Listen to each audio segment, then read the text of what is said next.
mengurai tentang masa dan makna di balik bilah pusaka kujang.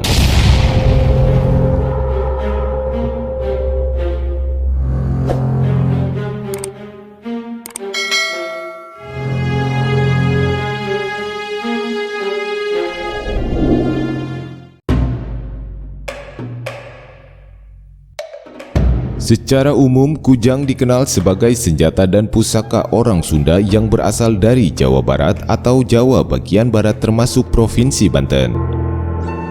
Kujang memiliki latar belakang sejarah yang sangat panjang. Dalam proses penciptaannya banyak dibahas dan dikaji oleh para sejarawan, budayawan, dan juga para peneliti benda-benda pusaka pada zaman purba. Berdasarkan bukti hasil temuan, banyak di antara kujang yang diperkirakan dibuat jauh sebelum zaman Pajajaran. Bahkan ada beberapa peneliti kujang yang menyatakan bahwa kujang dengan bentuk sempurna telah ada sejak zaman Kerajaan Tarumanagara. Meski kujang tidak pernah ditulis dalam prasasti, banyak bukti yang memperkuat keberadaannya, seperti situs megalitik batu kujang di daerah Sukabumi, temuan relief kudi atau pakarang di komplek Candi Batu Jaya Karawang, Candi Sukuh di Surakarta, dan lain sebagainya. Keberadaan kujang atau pusaka kujang ternyata tidak hanya terdapat di wilayah Sunda atau Jawa bagian barat saja. Hal ini terbukti dengan ditemukannya kujang lama atau buhun di berbagai tempat di Jawa Tengah dan Jawa Timur, juga termasuk di Madura. Berdasarkan struktur fisik dan materialnya, berbagai kujang tersebut memiliki kesamaan dengan kujang yang ditemukan dan beredar di wilayah Jawa bagian barat atau yang saat ini disebut daerah Sunda. Kujang memang lebih populer dan menjadi ciri khas dari daerah Sunda. Sementara itu di wilayah Jawa Tengah dan Jawa Timur, bilah tersebut lebih dikenal dengan istilah kudi dan cangak, sebuah nama untuk alat pekakas sejenis parang dengan bentuk yang khas. Jika melihat bentuknya, kudi merupakan senjata yang ada pada lakon pewayangan, senjata khas Bagong, salah satu tokoh dari Punakawan.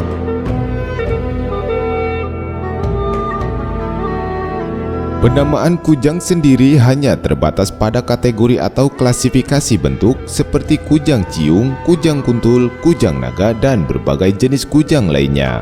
Sebaliknya, jenis kudi yang lebih populer di wilayah Jawa Tengah dan Jawa Timur dikategorikan ke dalam klasifikasi kujang pamangkas oleh beberapa peneliti kujang di Jawa Barat.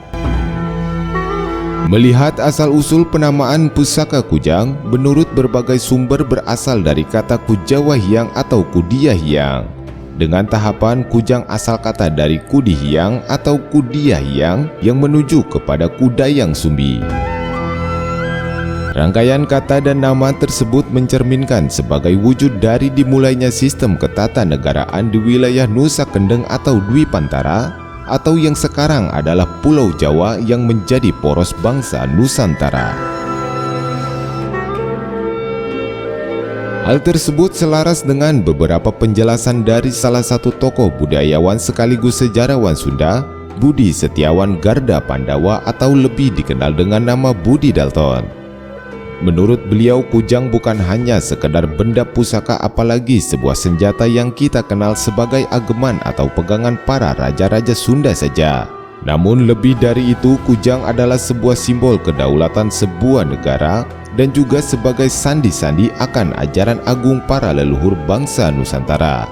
Mencakup seluruh aspek kehidupan, baik tata salira atau ajaran individual, tata negara atau pemerintahan, dan tata buana ilmu cara mengelola alam semesta.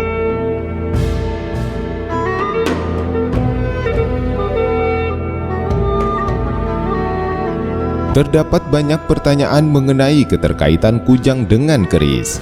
Lalu, apakah kujang lebih tua dari keris atau sebaliknya? Merujuk kepada uraian yang dijelaskan oleh Uci Hendrawan atau lebih dikenal dengan sebutan Aba Uci, seorang tokoh budayawan Sunda sekaligus sesepuh ajar Pikuku Sunda. Antara kujang dengan keris, keduanya memiliki keterikatan yang mengacu kepada siklus peradaban. Pada dasarnya penggambaran kujang itu sama dengan Garuda Pancasila di zaman sekarang. Artinya kujang sama dengan lambang negara yang mengandung inti ajaran kenegaraan atau ideologi bangsa. Bagi masyarakat pegunungan atau daerah dataran tinggi, kujang merupakan simbol api atau Ra yang bermakna sebuah api kehidupan. Dan ketika peradaban atau negara ini mengembangkan menjadi kerajaan maritim, maka lahirlah bentuk keris sebagai simbol air atau naga yang bermakna feminisme atau ibu pertiwi.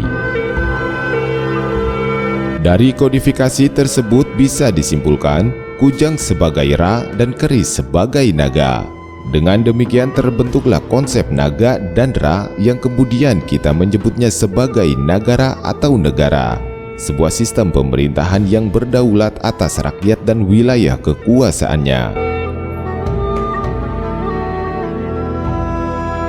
Jika melihat periodisasi keris, secara umum di Indonesia dibagi menjadi beberapa zaman, yaitu zaman kuno, zaman Madya kuno, zaman sepuh tengahan, zaman tengahan, zaman enom, dan zaman kamardikan.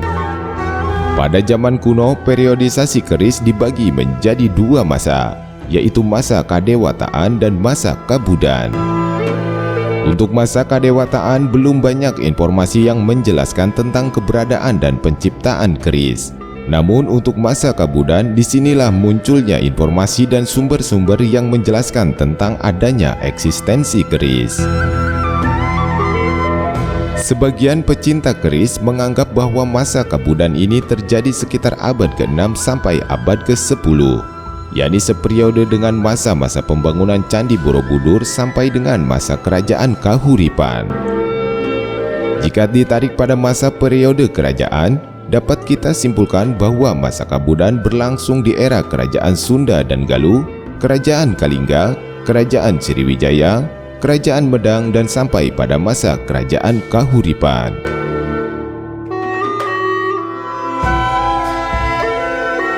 Dari uraian di atas melihat eksistensi antara kujang dengan keris, keduanya memiliki hubungan erat sebagai simbol sebuah kekuasaan dengan siklus peradaban. Keberadaan pusaka tersebut bisa kita lihat dari sebuah masa di mana tahun berdirinya sebuah kerajaan, yang dalam penjelasan di atas kemungkinan besar kujang lebih dulu ada, yang kemudian dilanjutkan dengan terbentuknya keris.